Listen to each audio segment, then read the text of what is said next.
Welcome. This is the Horror Club India.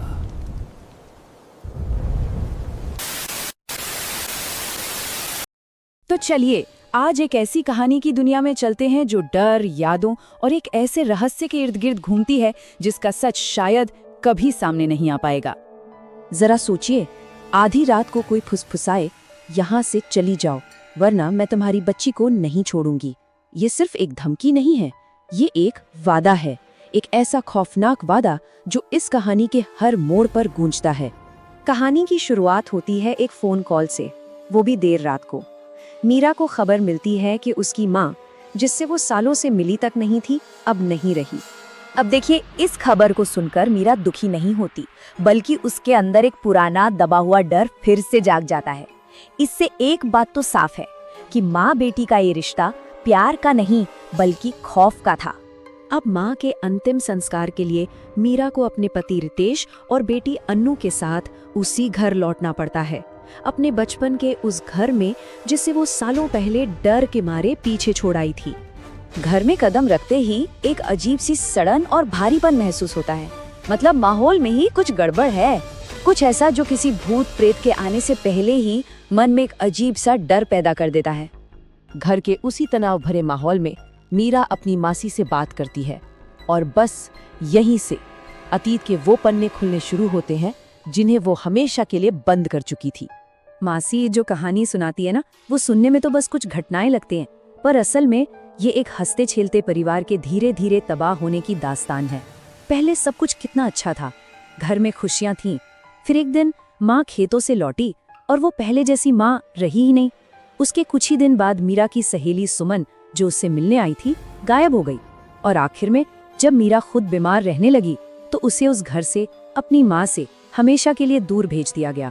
पता है, जब मीरा के दोस्त सुमन की लाश मिली थी तो गांव वालों ने क्या कहा? यही कि किसी ने उसका खून चूस लिया था। और बस इसी एक बात ने इस घटना को एक साधारण गुमशुदगी से उठाकर एक खौफनाक मोड़ दे दिया।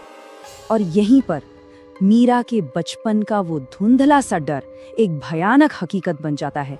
उसने अपनी आंखों से देखा था, उस रात उसकी माँ के मुंह पर खून लगा था। अब तक तो कहानी मीरा की यादों में चल रही थी, लेकिन अब वो डरावना अतीत लौटकर आज में आ खड़ा हुआ है, एक असली और सीधे खतरे के रूप में।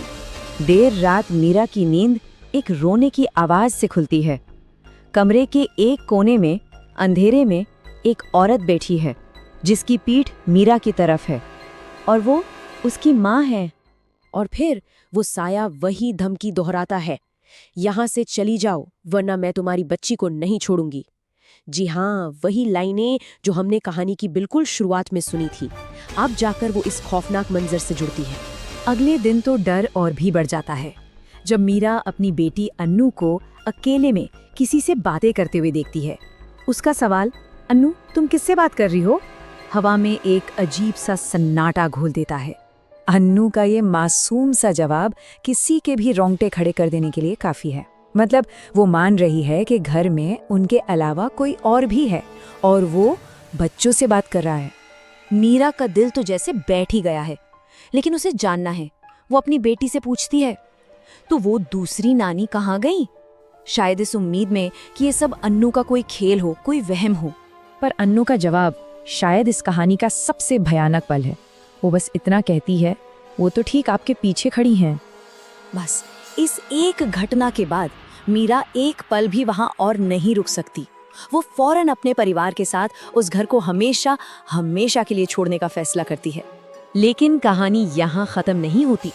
जाते जाते मीरा को एक आखिरी मंजर दिखता है, एक ऐसा मंजर जो उसके मन में शक और डर का एक नया बीज बो देता है।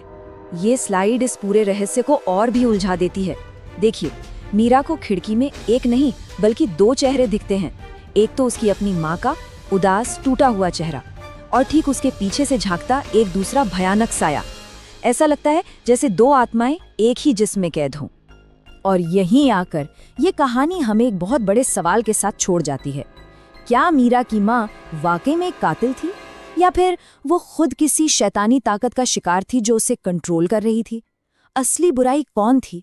इसका जवाब शायद हमेशा के लिए उस टूटी हुई खिड़की के पीछे ही दफन रहेगा।